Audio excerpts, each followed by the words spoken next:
All right, I'm going to read another book. This one's called The Three Little Pigs. We read another one called The Three Little Pigs, and this is going to be a little bit different. I wonder if you can notice what is different, and I might point some things out as well. This story is retold by Patricia Siebert, and the reason why it's retold is because a fairy tale is something that happens a long time ago. These were written way before I was born, and so people come along and they retell a story in their own way. And then this is illustrated, that means somebody that drew the pictures, by Horatio Elena. Once upon a time, there were three little pigs. They were curious little pigs and eager to learn more about the big, wide world. One bright summer morning, they packed their bags and set off together. In our last book, the three little pigs were told by their mom that they had to leave, right, because they were getting too big. In this one, they're just deciding it's time to leave, and Mom doesn't look very happy. She looks kind of sad, and Dad's here too. The three little pigs enjoyed being out on their own. On many a sunny day, they shared a picnic with all their new friends. Sometimes they played hide and seek all morning and then took a nap in the shade in that hot afternoon. The long summer days grew shorter. Many of the pigs' friends started to prepare for the colder days ahead. The little pigs realized they needed a house that would be warm and safe, just like the one they had left. So they didn't make their houses right away when they left home, did they? They spent the summer with their friends, just hanging outside, but now they know it's colder and they're going to build houses. Let's see what happens. "I have an idea," said one of the pigs. "We can each build our own house." They did each build their own house in the last one, didn't they? "Then we can have fun visiting each other." The first little pig was excited. "I want to build my house as fast as I can." Should we always do things the fastest way we could? I don't know. I wonder what he's going to do, what he's going to build his house out of that would be fast. Let's see, what do you think? I wonder. He grabbed the first thing he saw, some straw from a nearby field, and set off to work. Look, he's got a little mouse in his straw bale. He did not spend much time planning his new straw house. Instead, he started building right away. After a short time, the house was finished. The pig wiped his brow with satisfaction, but the other two pigs had doubt about the house made of straw. "Maybe it's not strong enough," one of them said. He looks very worn out from building that house, though. Look at, he's got sweat on his brow. The second little pig thought, "What can I use that will be better than straw?" He gathered up the strongest, straightest sticks he could find. He lashed some of the sticks together and built a frame. Lashing means tying. Then he tied sticks to the frame to make walls. Does look like a nice house, doesn't it? It says "Welcome" on the door, but it doesn't have a door, does it? It has a little curtain on there for a door. Finally, the second pig wiped his brow with satisfaction. "A job well done," he thought. Meanwhile, the third pig remarked, "It's very nice, but I don't think it's strong enough."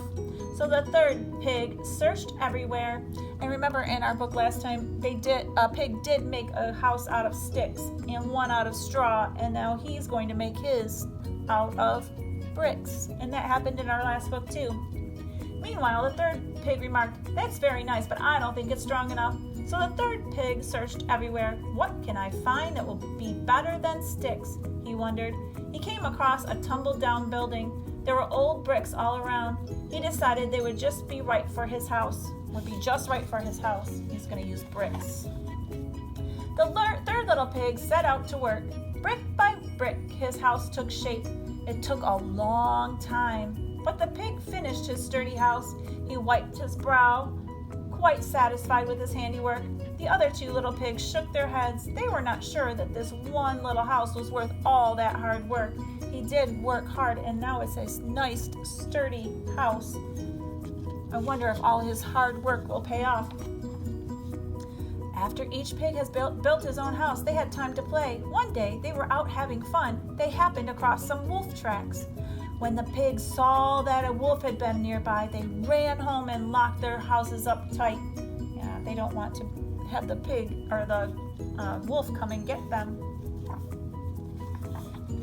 Soon enough, the wolf appeared at the door of the first little pig's house. The straw house shone golden in the sunlight. Little pig, let me come in, said the wolf, grinning his big wolf grin. No, cried the first pig, not by the hair of my chinny chin chin. Then I'll huff and I'll puff and I'll blow your house in, shouted the wolf, and with an enormous breath, the wolf blew down the house of straw. Yes, he did blow down the house of straw last time, didn't he? And he said, I'll huff and I'll puff and I'll blow your house in, right? The first pig ran to the second pig's house. Right after that, they closed the door and locked the door. The wolf appeared. Little pigs, let me come in, said the wolf. No, cried the little pigs, not by the hairs of our chinny chin chins. Then I'll huff and I'll puff and I'll blow your house in, shouted the wolf, and with tremendous breath, the wolf blew down the house of sticks. He blew down the house of sticks in our last book, too. Ooh, he's coming to the house of bricks. The two pigs ran as fast as they could to the brick house. All three little pigs watched from the windows as the wolf approached. Little pigs, let me come in, demanded the wolf. By now, he was feeling pretty sure of himself. He did blow down 2 other houses. No, cried the pigs together, not by the hairs of our chinny chin chins. Then I'll huff and I'll puff and I'll blow your house in. Does it look like it worked? Look, the wolf looks very exhausted. But even with stupendous breath, the wolf could not blow down the house of bricks. The wolf slumped, exhausted. Exhausted means very tired, outside the little brick house. After resting a bit, the wolf came up with a new plan. The 3 little pigs guessed what he might do, so they lit a blazing fire in the fireplace. They did that last time, right? He was cooking turnips in his chimney or in his fireplace. Just as the pigs had guessed, the wolf climbed down the chimney, but before he could reach the bottom, his tail caught on fire. And ran away. Look, he's running away with his tail on fire.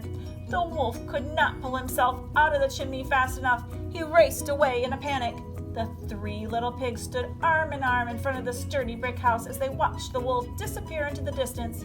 From that day forward, he was never seen again, and the pigs lived happily ever after.